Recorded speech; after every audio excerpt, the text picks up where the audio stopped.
All right, so today we're tackling a question that I think has been on everyone's minds lately. Can AI actually outsmart mathematicians? It's a big question for sure. And this paper, it really jumps right into the thick of it. Yeah, it seems like every day there's a new headline about AI doing something incredible. Yeah. But what's this paper throwing into the mix? Well, it all starts with something called the monster group. Okay, now you have to tell me more. What is the monster group? So, we tend to think of math as this very logical, predictable thing, right? Right. But the monster group, it's almost like it's designed to challenge those assumptions. How so? Well, imagine the most complex puzzle you can.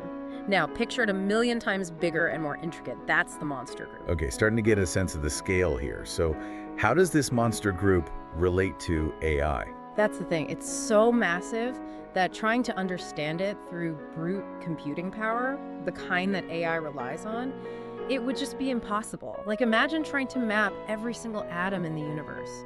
It's just not something we can realistically compute, even with the most powerful systems imaginable. So even with all of AI's progress, something like the monster group is still a roadblock. Exactly. And that's a really important point this paper makes. Some problems are so incredibly complex that they go beyond what we can currently compute, even theoretically. So if AI can't just brute force its way through this, how did mathematicians even begin to understand the monster group? No, that is the fascinating part. Mathematicians have actually made significant strides in understanding it, and they did it using something we haven't been able to replicate in AI intuition. Intuition, you mean like a gut feeling. Right. How do you apply that to something as complex as the monster group? It does sound kind of wild, right? But that's exactly what the paper explores. Mathematicians were able to see these connections, these patterns and relationships within the monster group that pure calculation just couldn't reveal. It's like AI is trying to solve a jigsaw puzzle one piece at a time by analyzing the shapes, but mathematicians, they can see the bigger picture somehow. So it's not just about processing power, it's about this different way of thinking, this intuition. Yeah, exactly. But if our brains are essentially biological computers, how are we doing this better than AI? It really makes you wonder how our brains are doing this. That's the million-dollar question, right? And this paper, it actually delves into some hard numbers, comparing the human brain to AI systems. Okay, so let's talk specs. How does our gray matter stack up against these supercomputers? Well, one estimate suggests our brains can hold about 1 petabyte of information. 1 petabyte. Put that in perspective for me. We're talking a 1 followed by 15 zeros. It's a massive amount of data. Okay, so we've got some serious storage capacity up there. Sure, but here's the catch. Remember how we were talking about the monster group being larger than even the world's total digital data? Yeah. Our brains, even if they were just storage drives, would still be dwarfed by the scale of these problems. So we're not winning any memory contests against AI anytime soon. Let's stay close. So we're back to square one. How are mathematicians making these intuitive leaps that AI can't seem to manage? Well, this is where the paper takes a really interesting turn. It proposes that maybe, just maybe, the brain isn't operating like a typical computer at all. Okay, now you've got my attention. What's this paper suggesting? What if there's something else at play? Something that taps into a whole different realm of physics?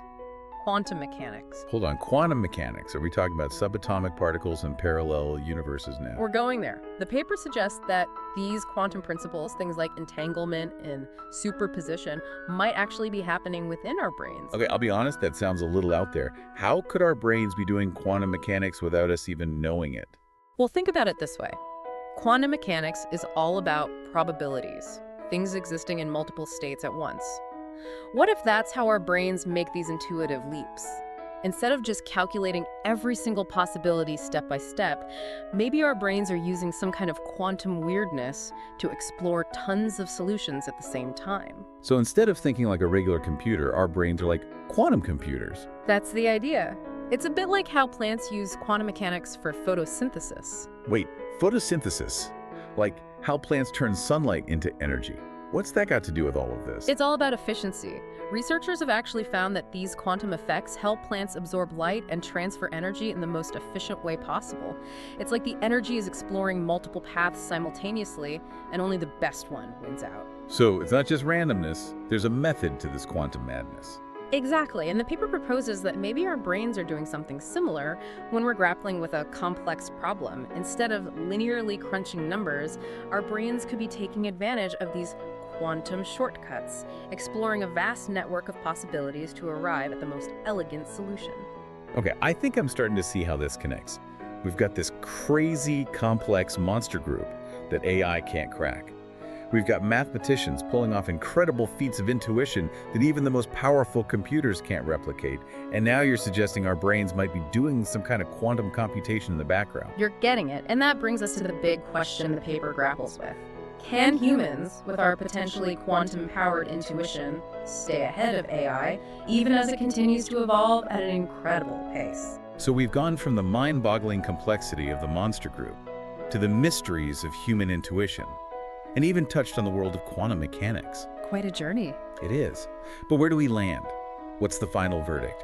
Can we outthink machines even as they become more and more advanced? Well, the paper doesn't give us a simple yes or no answer, and frankly, it would be pretty irresponsible if it tried to. That's fair. So what does it say? It argues that if our brains are using quantum computation, even in a small way, it means we're doing something fundamentally different from classical computers. Okay. And that difference, that could be our advantage, especially when it comes to those aha moments of insight that AI struggles with. So it's not just about raw processing power, it's about the process itself. Exactly. And get this, the paper also touches on the idea of collective human intelligence. What does that mean in this context? Well, we've been talking about individual brains, right? But what happens when those individual quantum-ish brains start working together? I'm intrigued. Go on. Imagine if we could combine those individual sparks of intuition, those unique insights, and amplify them through something like, well, quantum entanglement, but on a cognitive level. A hive mind with a dash of quantum mechanics. Now that's a thought. It is a mind-bending concept, no doubt. It really is. But here's the key takeaway. Even as AI keeps getting more powerful, even if it surpasses our individual abilities, humans might still be the ones in the driver's seat, guiding its development and applications. Those who can tap into that intuitive, big-picture thinking, they'll be the ones leading the way. So it's not humans versus machines. It's humans and machines working together. Now you're getting it. We bring the creativity, the intuition, the guidance. AI brings the raw power to explore those ideas in ways we could never achieve on our own. A true partnership.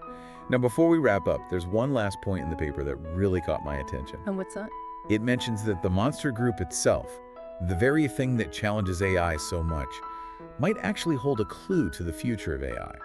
Oh, I see what you mean. The paper points out that this insanely complex mathematical giant actually arises from a surprisingly small set of rules. So even something as intricate as the monster group starts with something simple. Precisely. Which leads to a fascinating question. If something so complex can emerge from such basic principles, what does that tell us about the potential of AI?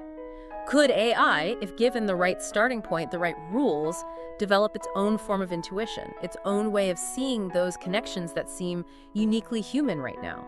So the monster group, the very thing that makes it so difficult for AI today, that emerging complexity, could that be a roadmap for AI to develop a kind of intuition of its own? We started this deep dive asking if AI could outsmart mathematicians, and the answer might lie in the very math we thought would hold AI back. It's an incredible thought, isn't it? And it underscores just how fascinating this journey of exploration is, uncovering the evolving relationship between the human mind and the incredible potential of AI. Thanks for joining us for this deep dive. Until next time. Thanks for listening.